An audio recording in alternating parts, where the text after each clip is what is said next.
forever or for now.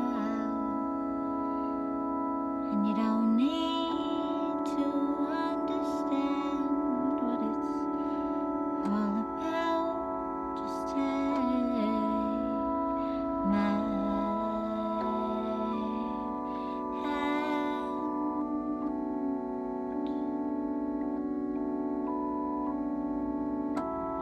Circle around me now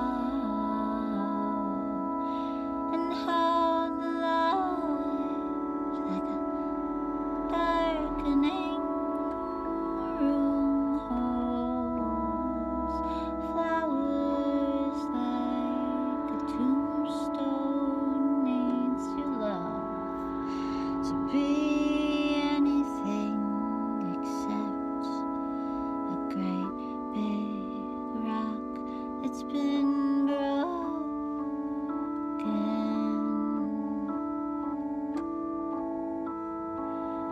It's been broken.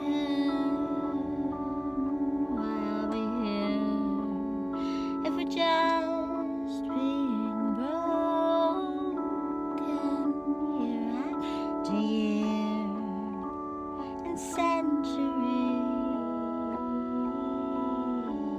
too? Am I here because of you?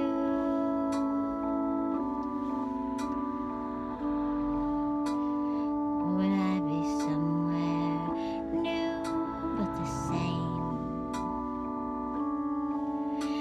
They say we make the same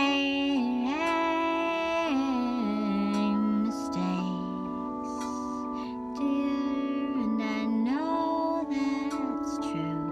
You made that clear. Here we make the same mistakes. Everywhere we lay our tired voices, the same mistakes, the same.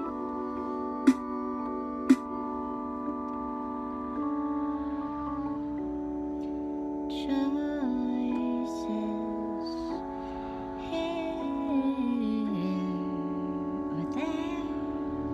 Do I even care if I have to face my ghosts anywhere I go? Because I'll bring the same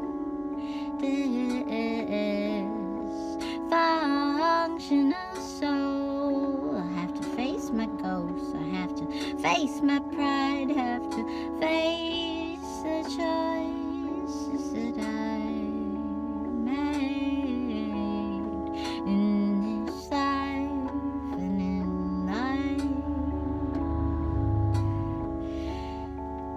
In every lifetime, we can be thrown a lifeline. In every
wow. Those are some pretty meaningful to me songs, both of those, I suppose.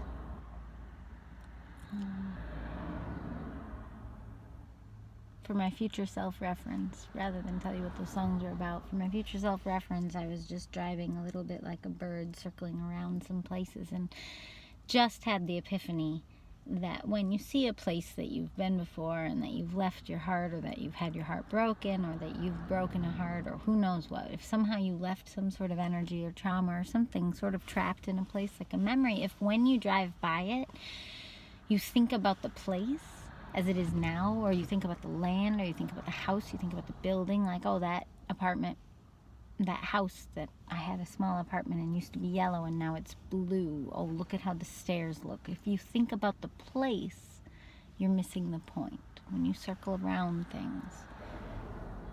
Or I've been missing the point when I've done that. And when I drive past places, if I remember everything about the place, but I don't remember who I was at that time and what I was going through, I miss the entire point.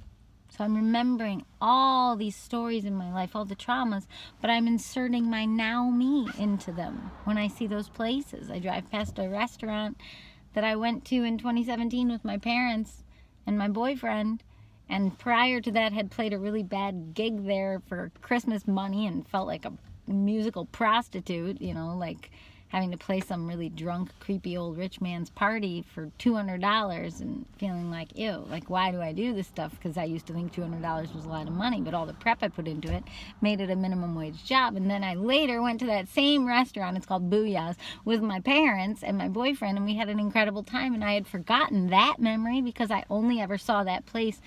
And I brought my now self back. Whenever I drove past it, I brought my now self back to that place where I played that gross show, or some other memory that I just didn't want to remember. So places would trigger me because I would bring my now self to them. And today is the day that I just, for the first time, circled around a place and I saw, like with spiritual sight, I saw a past vision of myself.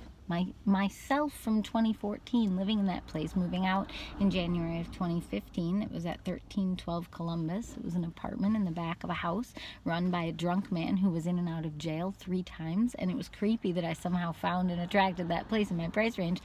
Not surprising, because I had just, 2 years earlier moved out from an alcoholic, so it was just like weird that I gravitated towards that, but also just cheap, cheap place, and month to month and whatever. And so I knew I had to get out. But it's weird, whenever I would drive past that place on Columbus, my first apartment in Grand Haven, whenever I drove past that place, I always infused my now self into it. And of course then I couldn't reconcile, like, why that, why me, why anything. But it's like, no, you have to remember, like, do you remember, Jessica, what you felt like in 2014 or 2015? Do you remember? Do you really remember? You were super skinny and super controlled with your food, definitely falling into some anorexic eating patterns that I had made up when I was 18 and recovered from, and then made up new ones again when I went on diets and got really strict, and then recovered from that, and then joined Dr. A's Food Addicts Boot Camp after I had put on more weight again. Both times I was with a different significant other and trying to manage just coping with food versus coping with controlling food, but either way, they were both very, I don't want to minimize what food addiction and or food like gluttony and food as the solution, food as the comfort. I don't want to minimize what that's been in my life. It's either been the thing I have to very actively control because otherwise it gets out of control for me, or it's the thing that is the main comfort in my life. And when I'm gaining weight, it's usually I'm using food to soothe my emotions, and when I'm losing weight, it's usually that I'm using control to manage my love of food. But it's rigid, it's very rigid, and I have to choose to be in a mental state of rigidity. And right now I'm on the cusp of choosing rigidity again around food, calorie counting, or walking a lot every day, or making sure I get enough water, whatever is recommended in Noom, basically, and getting help and being very strict, just like I did on diets, just like I did on Dr. A's Food Addicts Boot Camp. And eventually I graduated from them once I was thin and was at the weight I wanted, but I retained a rigid mind, and I'm forgetting that, like, my life felt cold in 2014 and 2015. When I lived in that creepy alcoholic's house apartment, it's like my life felt cold. I had no comfort. I was very thin. I was not surrounded by the fat that I'm surrounded by now. Like, I didn't feel comforted. I wouldn't comfort myself with food, and I didn't drink at the time. So I had no, and I didn't do any drugs. Like, I just had no comforts. I just felt starkly, maybe wearing like stones or something, being kind of addicted to like going and buying little random stones like jasper and like making necklaces and bracelets and things and like comforting myself with stones because they're very warming, and it was something to fixate my mind on, kind of like playing Pokemon Go or something, or being a bird watcher. But like, and I didn't YouTube, and I didn't do this, like, and I didn't write songs publicly, and I shared like one song a year online. So I didn't have like any routines or things I could do to comfort myself or just move through myself and my feelings back then. I just remember feeling very alone, very cold, like the world was a stark and lonely and sad place, and like I needed someone or something to help me fill up my time. I needed a trajectory. I needed something. I just felt deeply lost, and I was taking a gamble on a relationship with Brian. That was our first year together. So when you drive by that place, Jessica, don't think about the place. It's not about the physical place. There's something in the past version of me from 2014 that deserves to come to mind. Like, when you drive past that place, think with love and with kindness on your past self if you can. Like, what hardships she was going through that led to her choosing that cheap of an apartment run by some creepy alcoholic so that you're with your Blue Lake Fine Arts Camp friends at Oddside Ales, and you're like online looking up how to buy those door stoppers that you can get for hotel rooms if you're a woman traveling alone, because I was afraid of him, because he would text me, my landlord would like text me at 2 a.m. drunk, and he had a key to my apartment, and I was just creeped out by him. But like, don't hate yourself for that. Like, think of all of the lack of comforts you had. You were trying to get out of a month. I was 16 months in an apartment on Henry Street in Norton Shores, the least walkable place ever. And yeah, it was a more comfortable apartment, you know, just random.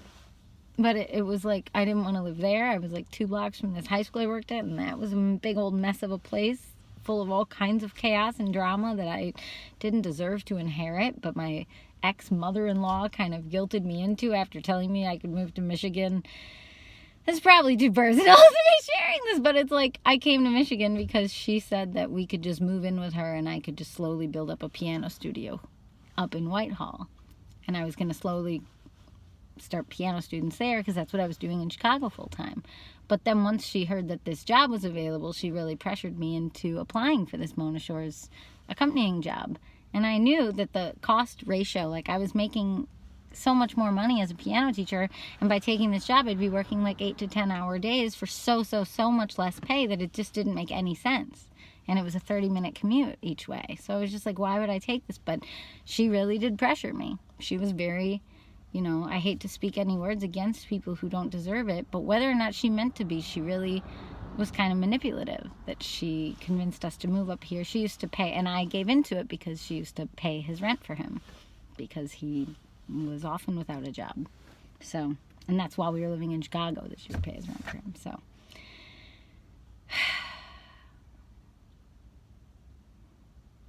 and it's not my responsibility as the sort of victim who chose victimhood. It's not my responsibility to protect him or to keep that secret from either my YouTube or anyone I feel like telling it to. Like, those were the facts. I shouldn't have to.